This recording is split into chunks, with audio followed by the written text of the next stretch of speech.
믿는 종교들이 세상에 참 많이 있습니다. 유교는 윤리, 도덕의 종교입니다. 사람 노릇하라고 가르치는 것이 유교입니다. 거기에 영생도 없고 죄사함의 은총도 없습니다. 불교는 깨달음의 종교입니다. 인간의 고통이 어디서 왔는가를 깨닫고 가르치는 종교에 불과합니다. 우리가 믿는 기독교는 어떤 종교일까요? 기독교는 십자가의 종교입니다. 십자가는 고난과 죽음입니다. 그러나 십자가는 고난과 죽음으로 끝나지 않습니다. 십자가에는 죄사함의 능력이 있고 부활의 능력이 있습니다. 십자가에는 죄인을 살리는 구원의 능력이 있습니다. 그러므로 십자가에는 하나님의 사랑과 용서가 계시되어 있는 것입니다. 기독교는 십자가의 종교이면서 동시에 은혜의 종교입니다. 왜냐하면 영원한 지옥의 형벌을 받을 수밖에 없는 죄인들이 십자가의 은총으로 영생을 얻기 때문입니다. 그래서 이 구원의 출발점이 십자가에 있다는 사실을 알아야 됩니다. 그런 면에서 기독교는 은혜의 종교입니다. 이사야 선지자가 예수님이 이런 고통을 당하시고 돌아가실 것이다 예언한 말씀이 이사야 53장 5절 6절에 있습니다. 그가 찔림은 우리의 허물을 인하며 그가 상함은 우리의 죄악을 인함이라. 그가 징계를 받음으로 우리가 평화를 누리고 그가 채찍에 맞음으로 우리가 나음을 입었도다. 우리는 다 양 같아서 그릇 행하여 각기 제 길로 갔거늘 여호와께서는 우리의 무리의 죄악을 그에게 담당시키셨도다. 아멘. 왜 예수님 십자가의 고난을 당하셨는가?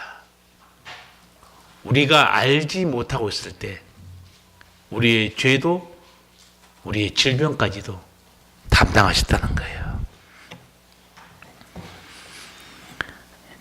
여러분, 죄를 지면 예수님이 당한 이 형벌 반드시 받게 되어 있습니다. 그런데 예수님이 대신 받으신 거죠.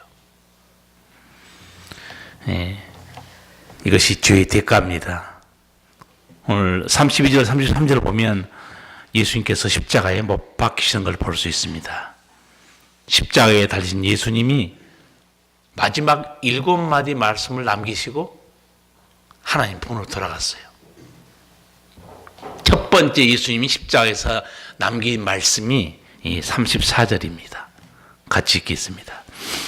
예수께서 가라사대 아버지여 저희를 사하여 주옵소서. 자기 하는 것을 알지 못함이니이다 하시더라. 저희가 그의 옷을 나눠 제비 뽑을세. 아멘. 예수님이 죽는 순간에 자기를 죽인 자들 위해서 용서를 구하는 기도를 드립니다. 여러분 가끔 드라마에서도 봤을 거예요. 자기를 죽인 자들을 죽어가면서 뭐라고 말합니까? 내가 귀신이 돼서라도 이 원수를 꼭 갚겠다. 이게 인간이죠. 근데 예수님께서는 자기를 못 박은 빌라도, 로마 군병들, 대제사장, 장로들 향해서 하나님께 기도드립니다. 아버지여 저희를 사하여 주옵소서. 자기 하는 것을 알지 못함이니이다. 누가 자신을 죽이는 자들을 향해서 이런 기도를 드리겠습니까? 예수님 가슴에는요, 인간이 품을 수 없는 숭고한 사랑이 있습니다. 인간이 범접할 수 없는 거룩한 용서가 있는 거예요. 그 용서와 사랑 때문에 오늘 여러분이 이 자리에 나와서 예배 드리고 또 감사하고 회개하고 하나님의 은혜를 깨닫는 것이 아니겠습니까? 사도행전 7장에 보면 스데반이 돌로 맞아 순교한 내용이 기록되어 있습니다. 스데반도 돌에 맞아 죽는 순간 예수님이 드렸던 똑같은 기도를 드립니다. 주 예수여, 내 영혼을 받으소서. 주여, 이 죄를 저들에게 돌리지 마옵소서. 하나님의 마음이 아니고서야 이런 기도가 어떻게 나오겠습니까? 성령에 붙들려 살지 않고서야 이런 기도가 나올 수가 없습니다. 우리 마음에 뭐가 있는지 여러분 아시죠? 예수님이 이렇게 말씀했어요. 너희 마음에서 나오는 것이 살인과 간음과 음란과 도둑질이다. 네, 우리 마음에서 그런 게 나와요. 그런데 예수님이 마음에서 우러나온 것은 저 죄인들을 용서해 주세요. 스데반도 죽어가면서 똑같은 그런 기도가 나와요. 주여, 저들에게 죄를 돌리지 마옵소서.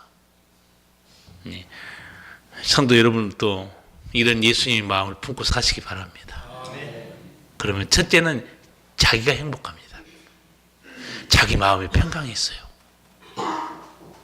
자기 마음에 하나님의 은혜가 있습니다.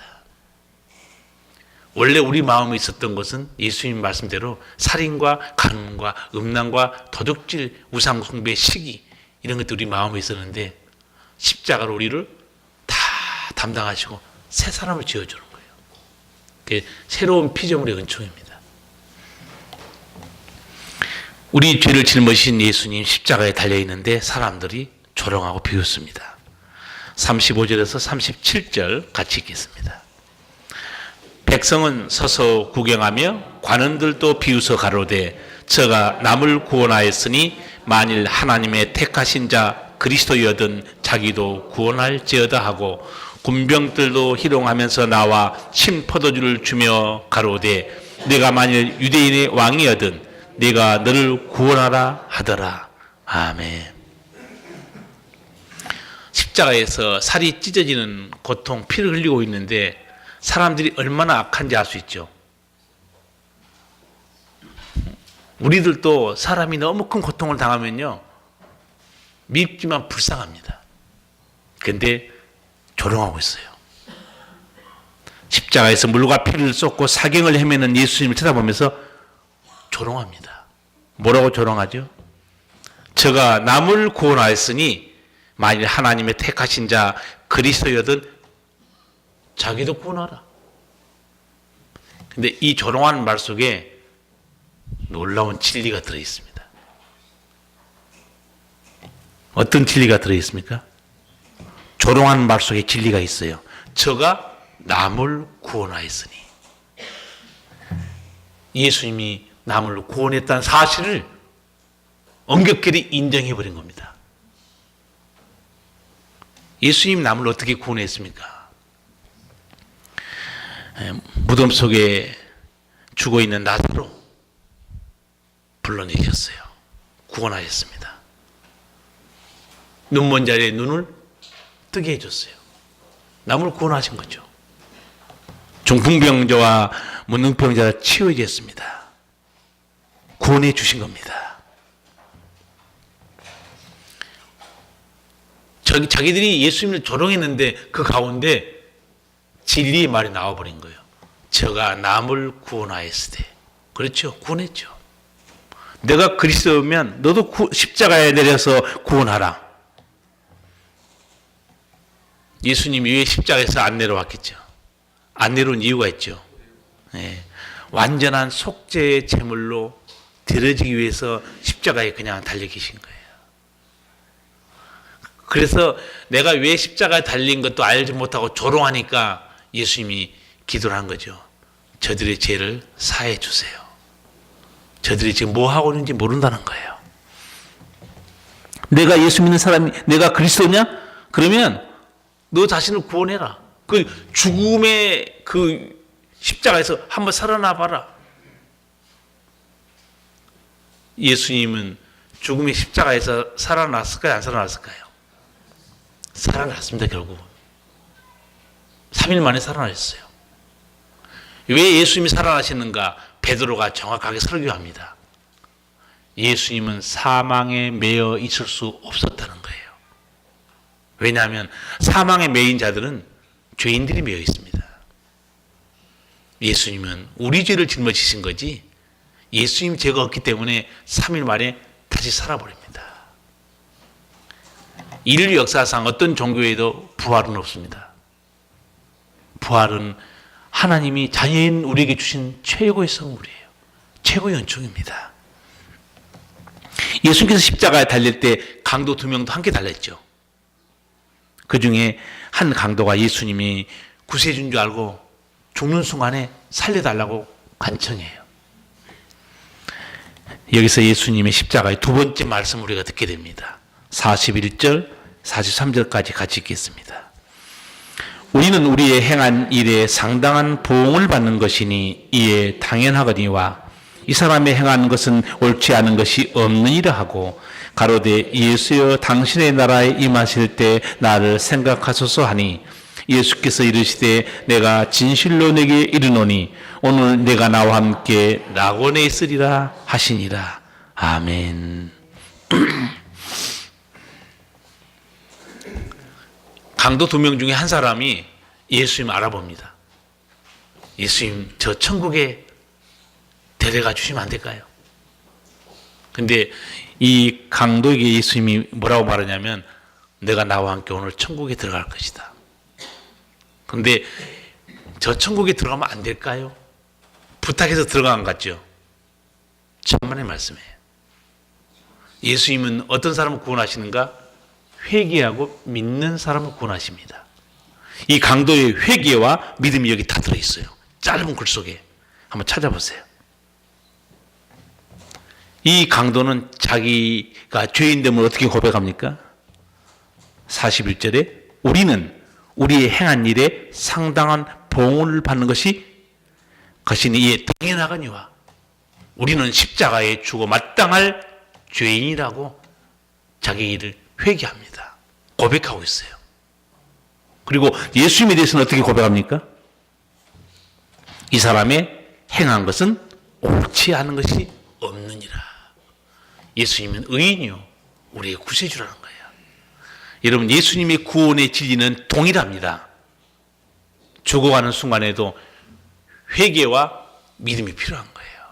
예수님이 들으시고 그 자리에서 뭐라고 그래요? 내가 진실로 내게 이르노니 오늘 내가 나와 함께 낙원에 있으리라. 죽는 순간에 예수님이 자기를 믿고 회개하는 순간 구원의 손을 내밀어 준 거예요. 예수님과 함께 아침에 십자가 달렸습니다. 아침까지는 이 강도는 어디로 가고 있었느냐? 지옥으로 가고 있었어요.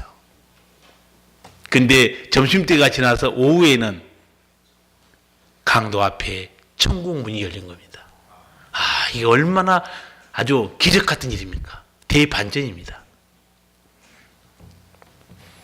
아침에는 영원한 지옥이 그를 향해 입을 벌리고 있었는데 예수님 붙드는 순간에 그 앞에 천국문이 열린 거예요. 이게 예수님의 은총이에요. 어떤 경우에도 예수님을 가까이 하는 자는 천국의 복을 받게 되어 있습니다. 어떤 경우에도 주님을 붙들게 되면 하늘의 은총을 누리게 되어 있어요. 이 진리를 잊어서는 안 됩니다. 그러니까 여러분 시험에 들어가나 고통과 아픔과 눈물이 있어도 절대 예수님 곁을 떠나지 마시기 바랍니다. 예수님 붙들어야 돼요. 이 강도 정말 어떻게 보면 최고 복된 사람이에요. 마지막 순간에 그도 예수님 옆에 있었기 때문에 이런 일이 벌어진 겁니다. 그냥 예수님과 함께 십자가 달리지 않고 강도 2명이 만약에 십자가 처형당했다. 그냥 지옥으로 갔겠죠. 어떤 경우에도 예수님 붙들면 여러분의 눈물과 고통, 아픔 주님이 다 해결해 주시는 거예요. 대신 다 담당하신 거예요. 예수님은 죽는 순간에 아들로서 어머니를 모시지 못한 것 때문에 제자에게 어머니를 부탁해요. 이게 십자가의 3번째 하신 말씀입니다. 요한복음 19장 26, 27절이 있는데 이렇게 말씀해요. 예수께서 그 모친과 사랑하시는 제자가 곁에 섰는 것을 보시고 그 모친께 말씀하시되 여자여 보소서 아들이니다 하시고 또 그 제자에게 이르시되 보라 내 어머니라 하신대 그때부터 그 제자가 자기 집에 모시니라. 십자가에 돌아가시니까 그 젊은 나이에 33세 세상을 떠나니까 어머님을 모실 수가 없잖아요. 십자가에서 밑에 내려다보면서 거기 와 있는 사도 제자 요한에게 어머니를 맡긴 거예요. 보라 내 어머니다. 내가 모시라 이제. 그리고 어머니에게 보소서 아들입니다. 앞으로 요한이 생길 겁니다. 육신으로 말하면 예수님은 마리아에게 생명과 같은 아들이었어요. 특히 우리 동양 쪽에는 엄마들에게는 아들이 생명입니다. 근데 그 아들이 십자가에 달려서 죽어가고 있는 거예요. 근데 이 사실을 마리아가 이미 들었어요, 사실은. 언제 들었느냐? 누가복음 1장 보면 예수님이 태어났을 때 그 예수님을 안고 시몬이나 선지자가 마리아에게 한 말이 있습니다. 아마 십자가 밑에서 그 말이 기억났을 것 같아요. 칼이 내 마음을 찌를 것이다. 얼마나 충격적인 얘기예요. 근데 그 말만 한 건 아니었어요. 그 선지자가 이방을 비추는 빛이다. 이 아이로 온 세상이 생명을 얻을 것이다. 그 말씀도 있었지만 마지막에 마리아에게 한 말, 칼이 내 마음을 찌르듯 하리라. 그게 무슨 예언이었겠어요? 바로 십자가의 고통 때문에 어머니 마리아가 가슴이 찢어질 거라는 거죠. 지금 그 일을 당하고 있습니다. 어머니를 모시지 못한 예수님께서 제자 요한에게 내 어머니를 부탁한다 맡기셨어요. 이 요한이 몇 세까지 사신 줄 아세요? 요한은 100세까지 장수했습니다. 그런데 같은 형제 야고보 요한 같은 형제였죠. 야고보는 가장 빨리 순교당했습니다. 근데 이 요한은 100세까지 살았어요. 왜 이렇게 예수님이 빨리 안 불러갔을까요? 지금 할 일이 있는 거예요, 이거. 왜냐하면 예수님이 부탁해놨잖아요, 요한에게. 그러니까 적어도 언제까지 요한은 살아있어야 돼요. 어머님이 세상 떠날 때까지는 요한은 어머님 모셔야 돼요. 제가 이걸 보면서 어떤 생각이 들었냐면, 여러분, 할 일이 있는 사람, 사명이 있는 사람, 하나님이 안 데려갑니다. 걱정하지 마세요. 하나님이 내게 맡기신 일이 있다. 그 일을 이루시기까지 하나님 절대 안 데려가요. 걱정하지 마세요. 내가 이걸 보면서 같은 형제인데 야고보는 빨리 순교 당했는데 요한은 100세까지 장수했어요. 자, 하나님이 빨리 안 데려간 사람 한 사람 더 말씀드릴게요. 그게 모세였습니다. 모세가 자기 말로 우리 인간의 생명은 70이다. 건강하면 80을 산다고 그랬어요. 근데 모세는 몇 살까지 살았어요? 120살까지 삽니다. 죽어야 될 나이에서 40년을 더 살았어요. 왜 하나님께서 모세를 이렇게 장수하게 만들었을까요? 할 일이 있었죠. 모세가 한 일이 뭐였습니까? 애굽에서 이스라엘 백성들을 끌어다가 어디까지 지금 데리고 간 거예요? 가나안 땅까지. 그 광야 세월이 몇 년이었어요? 그러니까 40년 더 살게 해준 거예요. 이야, 대단하다. 여러분, 할 일이 없는 사람은 놔두면 뭐 할까요? 죄만 짓다 죽어요. 그렇잖아요? 죄만 죽다 죽을 바에 하나님이 어서 와라. 죄 짓고 살지 말고 천국에서 차라리 의리 가운데 살라. 성경에 보면 확실히 하나님의 사명을 맡은 사람, 하나님의 일을 맡긴 사람 있잖아요. 하나님이 다 뒤를 봐줍니다. 결코 망하지 않습니다. 뭐 깨지고 망할 것 같죠? 하나님의 사명을 받은 사람들은 하나님의 새롭게 하시고 거룩게 하시고 그리고 새롭게 고쳐서 쓰십니다. 우리는 고장나면 버리죠. 주님은 안 버려요. 주님은 고장난 인생은 고쳐서 쓰십니다. 새롭게 잘 만들어가지고 요긴하고 거룩한 일에 쓰임받기 때문에 그런 과정에 우리가 많은 어려움을 당할 수 있어요. 하나님이 쓰셔야 되는데 아직 그렇지 안 되니까 하나님이 그 과정을 통해서 불 가운데 집어넣기도 하고 물속에 집어던지기도 하고 하면서 새롭게 만듭니다. 그런 과정을 지나가니까 당하는 사람 입장에서 얼마나 큰 아픔과 고통과 눈물을 흘리겠습니까? 네, 하나님의 사명이 있는 사람은 하나님이 반드시 새롭게 만들어서 분명히 쓰십니다. 그러니까 여러분도 내가 맡은 사명이 뭔가 잘 생각하기 바랍니다. 대단한 바울처럼 외국으로 선교 떠나는 거 아니에요. 하나님이 내게 맡기신 작은 일들 다 여러분이 있습니다. 열심히 하시면 돼요. 그러면 주님이 내가 이 땅에 할 일이 있구나 붙들어 주시는 거죠. 네 번째 예수님이 하신 말씀이 있습니다. 마태복음 27장 46절입니다. 제 구시 즈음에 예수께서 크게 소리질러 가라사대 엘리 엘리 라마 사박다니 하시니 이는 곧 나의 하나님 어찌하여 나를 버리셨나이까 하는 뜻이라. 예수님 십자가에서 네 번째 하신 말씀이에요. 하나님이 왜 나를 버리십니까? 하나님이 예수님 버릴 리가 없죠. 하나님의 아들인데.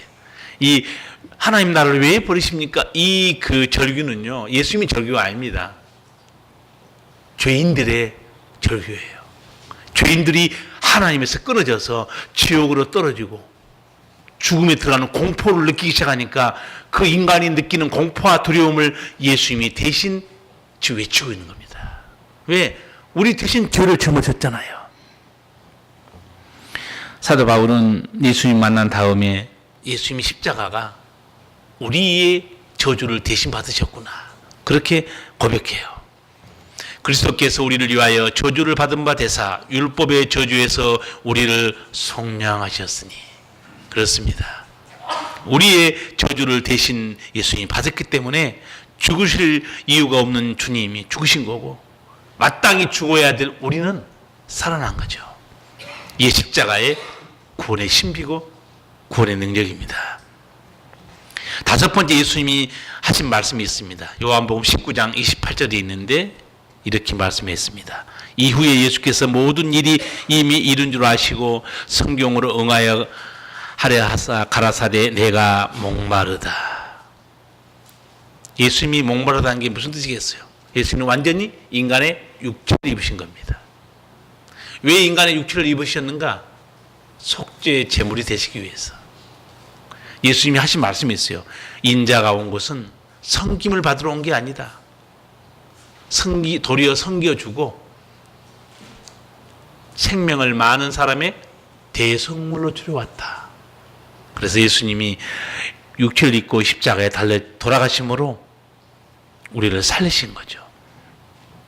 레위기 17장 11절을 보면 속죄에 대해서 이렇게 말합니다.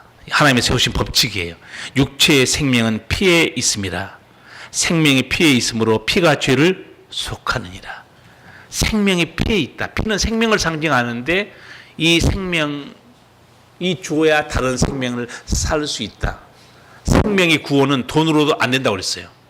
너무 귀하기 때문에 생명은 생명으로만 살릴 수 있다는 거예요. 여러분이 엊그제 아마 프랑스에서 인질극으로 한 서너 명 죽은 뉴스를 막 봤을 거예요. 제가 딱 보는데 이 말씀이 떠오른 거예요. 그 인질로 잡히는데 경찰관 한 명이 자진해서 인질로 들어갑니다. 한 사람 풀어줘요. 그 사람은 풀려났어요. 경찰관 자신이 인질로 들어갔습니다. 그런데 협상이 잘 안 돼서 총격전이 벌어집니다. 그래서 그 경찰관도 총에 맞았어요. 병원에 입원했는데 결국은 세상을 떠났어요. 제가 그걸 보면서 생명을 살리기 위해 다른 생명이 대신 죽은 거예요. 그 사람이 어떻게 생각할까요? 나 때문에 그 경찰관이 나를 살리고 죽었구나. 여러분, 생명이 생명을 살리는 거예요. 예수님이 십자가에 돌아가신 건 우리 생명을 살리기 위한 거죠. 여섯 번째 예수님이 십자가에서 하신 말씀이 요한복음 19장 30절에 있습니다. 예수께서 신포도주를 받으신 후 가라사대 다 이루었다 하시고 머리를 숙이시고 영원히 돌아가시니라. 예수님이 다 이루었다 고 말씀하죠. 뭘 이루었다고 말씀했을까요? 네, 그걸 구원 사역이었습니다. 이제 내가 십자가에 달려 죽음으로 내 사랑하는 모든 자녀들이 구원받게 내가 그 일을 다 이루었다는 거예요. 여러분, 세상 떠나는 사람들이 마지막에 하는 말들 들어봤습니까? 대부분 임종을 앞두고 하는 사람들 얘기는 비슷합니다. 참 헛되게 살았다. 아니면 나 참 인생을 내가 너무 후회가 많은 인생을 살았다. 근데 예수님은 뭐라고 말씀하셨는가? 다 이루었다 그래요. 만약에 성도 여러분 세상 떠날 때 하나님께서 제게 맡기신 일을 다 이루었고 아버지 뜻대로 잘 살았습니다.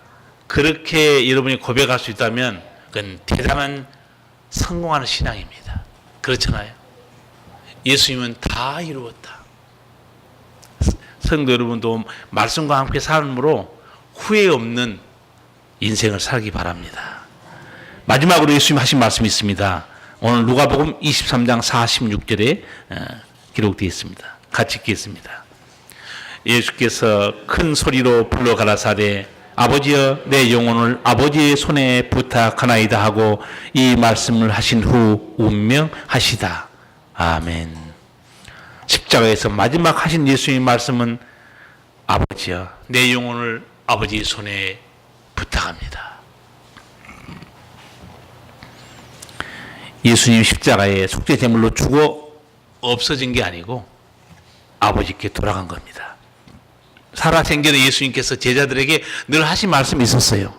내가 너희와 함께 조금 더 있다가 나를 보내신 이에게로 돌아가겠노라. 예수님은 아버지께로부터 왔다가 아버지께 돌아간 거예요. 우리나라 사람들도 세상 떠나면 돌아가셨습니다 말씀하죠. 근데 어디로 돌아가는지는 몰라요. 우리는 알죠. 우리는 아버지 품으로 돌아가는 거예요. 세상 떠나갈 때 내가 돌아갈 본향, 영원한 본향, 내가 돌아갈 영원한 천국에 있는 사람, 최고 행복한 사람이에요. 내가 세상 떠나는 날 나를 기다리는 하늘 아버지가 계시는 사람, 가장 행복한 사람입니다. 그러나 많은 사람이 아버지 하나님을 알지 못하고 죽기 때문에 아버지 집으로 못 갑니다. 얼마나 불행한 일입니까? 예수님이 말씀했죠. 내 아버지 집에 거할 곳이 많도다. 내가 처소를 예비하면 내가 와서 너희를 데려갈 것이다. 아버지 집에 돌아가는 사람 행복한 사람들이에요. 예수님께서 죽는 순간에 아버지 내 영혼을 아버지 손에 부탁합니다. 여러분도 나이 들어서 하나님께서 오라고 그러면 예수님처럼 마지막 기도를 이렇게 들으시기 바랍니다. 무슨 기도를 드려야 돼요? 아버지여 내 영혼을 아버지의 손에 부탁합니다. 그런데 이 기도가요 유대인의 저녁 기도입니다. 잠잘 때 이 유대인들은 이 기도를 드린다고 그래요. 아버지여 내 영혼을 아버지의 손에 부탁하나이다. 왜 이 기도를 잠잘 때 드린 줄 아세요? 잠자다 죽어버리면 마지막 기도를 못 드리니까 미리 기도하고 주무신 거예요. 저도 해봤는데 약간 기분이 으스스해서 안 했어요. 하려고 하니까 기분이 그거 안 좋더라고. 사실 맞는 말은 맞는 말이에요.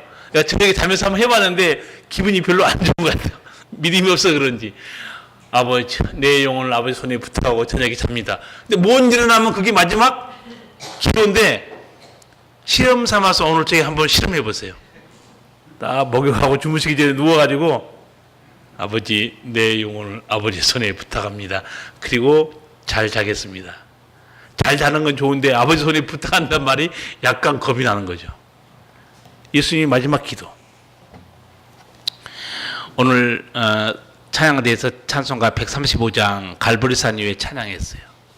그 찬송가 가사를 보면 험한 십자가에 주가 흘린 피를 믿는 마음으로 바라보니 나를 용서하시고 내 죄 사하시려 주가 흘린 보혈일세 최후 승리를 얻기까지 주의 십자가 사랑하리 빛난 멸류관 받기까지 험한 십자가 붙들겠네. 누가 예수님의 십자가를 붙들겠어요? 십자가의 은혜를 아는 성도만 세상 끝날 죽을 때까지 십자가 붙들고 십자가 길을 가는 거예요. 아무나 그렇게 하는 거 아니에요. 이 십자가의 은총이 어떻게 나타나는가? 오늘 45절에 나와 있습니다. 같이 한번 읽을까요? 성소의 휘장이 한가운데가 찢어지더라. 이게 십자가의 은총입니다. 이게 무슨 말인가?